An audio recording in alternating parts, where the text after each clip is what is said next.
Do you remember this chiton? Well, guess what? I ruined it. And now, thanks to a freshly bleached kitchen counter and some very questionable life decisions, it looks like this. So mad at myself for doing this. I literally only had it about a month before I leaned against that counter and bleached it out. So this is my non-expert, quite sketchy, I have no idea what I'm doing, but I'm gonna do it anyway attempt to try and get rid of the spot. Because it's fine for lounging around on the couch shooting crossbows, but I'm too embarrassed to actually wear it out anywhere. Will I actually fix it, or will I just completely ruin it? Before we fix the dye, we have to remove the dye, and unfortunately, because I used fiber reactive dyes, it's permanent and wash fast. So unlike if I had used RIT, I could just wash it and wash it and wash it and wash it, and eventually it would fade quite a bit. Now, you're really not supposed to do this, but I think I'm gonna use bleach to remove the dye, since that was what removed the dye in the first place. It's really not good for the fibers, it's gonna break the fibers down, but it's linen gauze. It's a lot stronger than, you know, your normal fabric. And since last time it hit bleach, it didn't disintegrate, I think we'll be okay. Now, RIT does make a dye remover powder that you can use, but from personal experience, I know it's only about 10% effective. And I've recently learned there's a reason for this, and that's because the shelf life is exceptionally short. So most of the time when you're picking that up from the store, it's already expired. So if you're going to use RIT dye remover, then you need to make sure that you're buying it from a store that has a lot of turnover. And even then, you're taking your chances. Now, there are better, more effective, safer for the fabric chemicals that you can buy, but they cost a lot of money, and I don't do this on a regular enough basis to warrant the cost of the chemicals plus the shipping, and they're also pretty caustic, so bleach it is. Okay, so I don't really know how much bleach I should use, so I did a little bit of searching on the internet, and I did find a website that was talking about bleaching chef's outfits, and that you should use 1/4 cup of bleach per gallon of water to bleach the chef's outfits. Now, as the daughter of a retired chef, I know very well that those chef's coats get really dirty and really stinky. And I also know that they're made out of full polyester, which is cruel and unusual punishment if you ask me, but that's another story. So if the polyester can handle 1/4 cup of bleach to a gallon of water, then this linen should be able to hold up pretty well. We'll stick it in bottom first just to make sure. So I've got a standard plastic 5-gallon bucket. I've got my wet fabric. And yes, just like when we dye the thing, we need to make sure that it's wet before it goes in so that we don't get any weird splotching or anything. So I'm gonna go heat up some water, and I'll catch you in my very badly lit bathtub so that we can do the next step. Meanwhile, in the badly lit bathtub, Jackie did some strange gestures with her hand that I think mean don't fill it all the way to the top.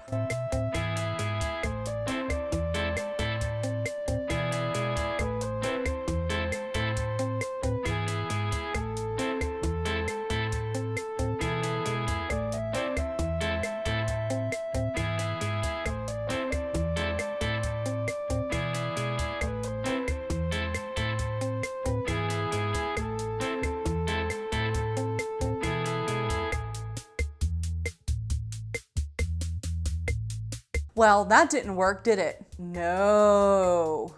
So I added about 1.5 cups more bleach and tried again.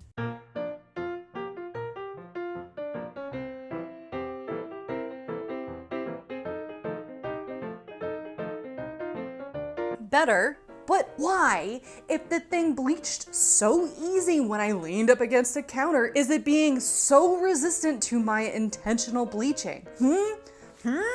So, more bleach. Let's do a full cup this time. It finally started working, so I pulled out the fabric and left the splotch in on its own for another 5 minutes. At this point, the fabric around the spot was paling, but the spot was not. I sound like Dr. Seuss. So off camera, I did another round of bleaching on the whole thing. And when I decided the process had gone on long enough, I ran it through the wash a couple of times, first on its own, and then with some Synthropol, and then some regular laundry soap. The next day. Not bad. It's definitely stiffer and grosser than it was before, but I'm not sure if that's because of the bleaching or if it's because I didn't put it in the dryer. I suspect it's the latter. There is still a splotch, but it's more visible in different lights, and I'm trying to decide whether I should just go ahead and leave it as is or if I should try and bleach it again. My concern is if I try and bleach it again, I may actually ruin the fabric. That thing was in bleach for more than half an hour, and you're really only supposed to do it for 5 minutes. I would be upset if I disintegrated this fabric. Here we go. Here is the final result of the bleaching. I did end up doing one quick, like 6-minute spot bleach on the actual spot. So it's still visible a little bit, but I do have to actually look for it to see it. And I think once I get it dyed, it's going to be faded enough not to be quite as obvious as it was the first time around.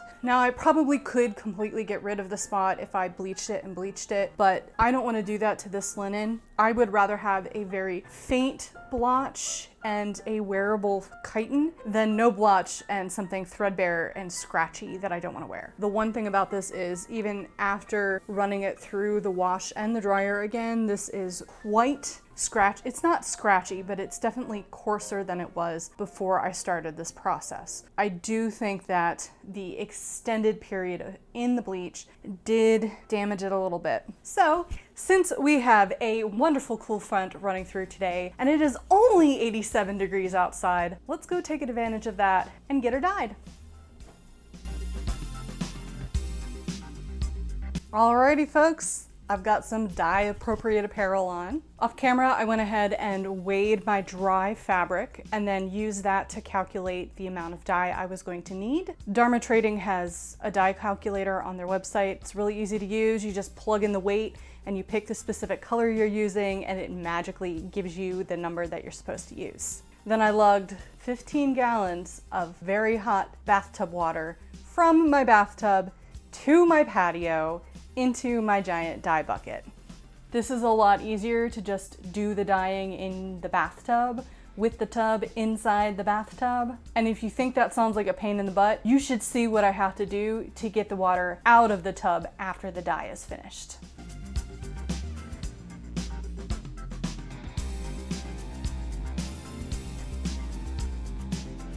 Now the logical conclusion is to actually do the dyeing in my bathtub, and that is actually what I usually do. I take my big bucket that you're about to see and I plop it into my bathtub and I do all of my dyeing in there. But as you saw earlier in this video, the lighting in there is terrible and it doesn't make for very pretty visuals. So I'm gonna do it outside for you. You'll need 1 cup of non-iodized salt per gallon of water in your dye bath. After all these years, I've found that the best way to pour the salt is to punch in at the weak point and pour straight from the top instead of using that little metal thingy. Which, of course, while normally so easy, is not working right now because, hey, I'm on camera. Each tub of salt holds about 2.5 cups.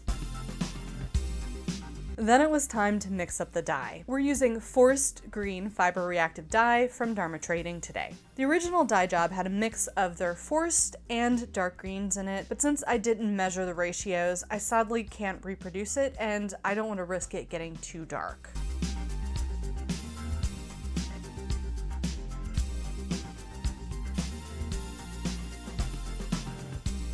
Okay. What? This can't be right. That cannot be enough dye for this whole chiton. Sure enough, I was measuring in grams because I can be more precise, but even if you put the measurement in as grams, Dharma gives you the final weight in ounces. Damn that imperial system! Okay kids, let's try that again.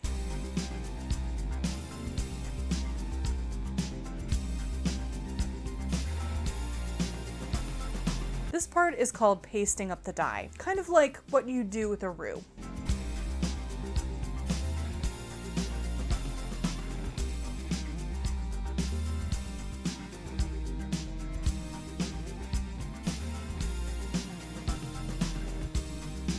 I usually rinse the stray dye directly into the dye bath.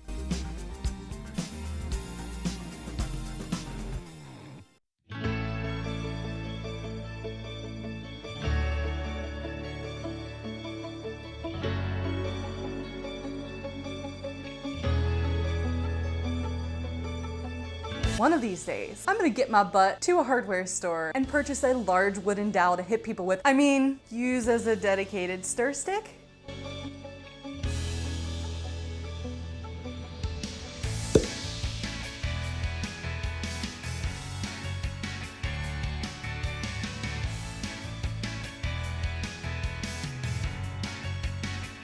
Let's set that baby for 20 minutes. Remember to keep stirring. Make sure you add your soda ash where your fabric is not to avoid spotting.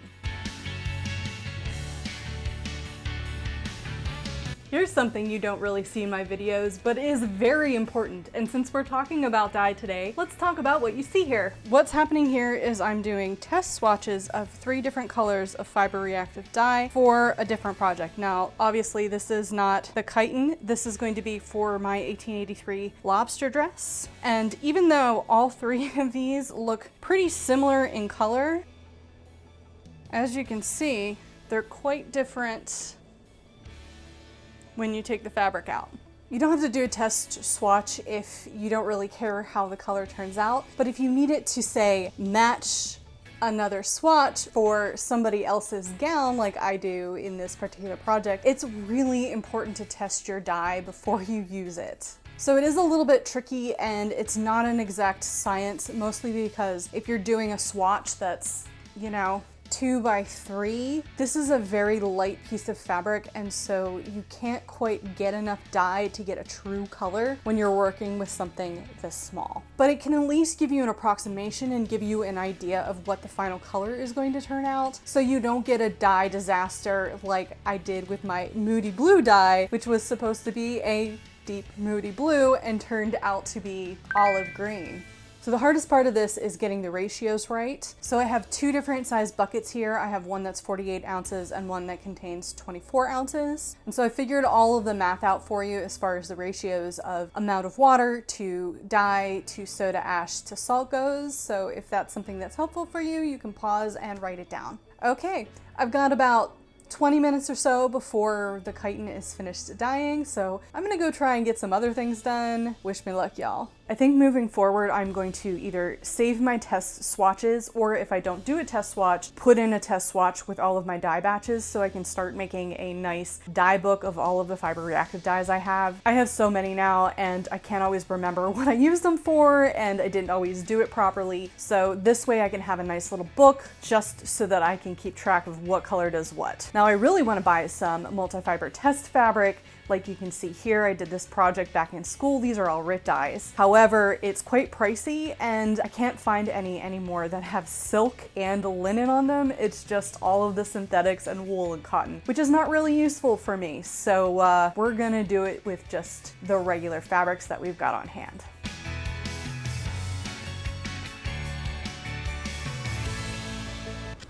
Somebody go get Angela Lansbury, because that's all she wrote.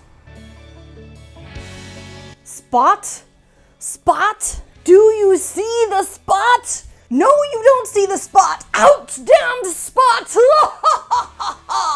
Yes, my friends, we have successfully covered up the damage. I'm super excited. Definitely not quite as pretty as a color as the blended forest and dark green that I used originally, but I'm still happy with this color. It's definitely still stiff, even though I've washed it and dried it a couple of times, but it's not as bad as it was before the dye process earlier in the video. So I have faith that with wear and washing and drying, this will soften back up again. Will it be as soft as it was originally? Probably not, but as long as it's comfortable to wear, I'm all right with it. So we do have a couple of structural things we also need to fix. Most of my little stitches that held the top together have fallen apart. So I'm gonna have to go and fix that, fix all of the little things so I can wear it so it's not falling off. We'll go do that, and then I think we're probably ready to do the reveal.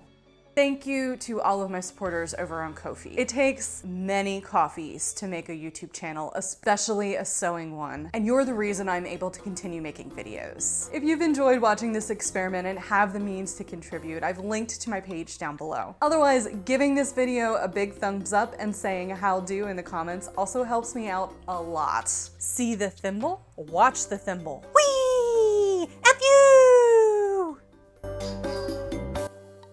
directly onto the sewing table of death. Thimble? Thimble? Where's the thimble?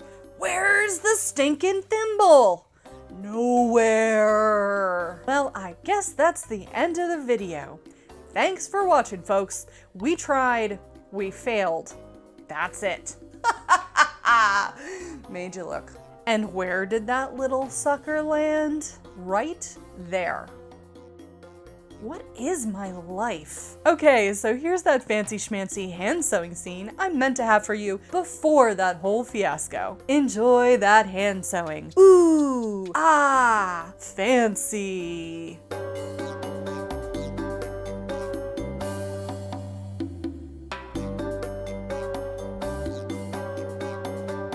While it won't stay wrinkle-free for long since it's linen, ironing really did help soften the linen up. Still a different texture, but slightly better than it was.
I honestly didn't think I was going to succeed in this venture. I was about 70% sure I was going to end up with my fabric in shreds and tears on my cheeks. Just goes to show that being stubborn does pay off some of the time. If you enjoyed this video and aren't familiar with how this chiton came to be, you can check out this video here on the screen where I dye it for the first time and then show you how to make the world's easiest historical costume. That's it for me. Thanks for watching. I love y'all, and I'll catch you in my next video.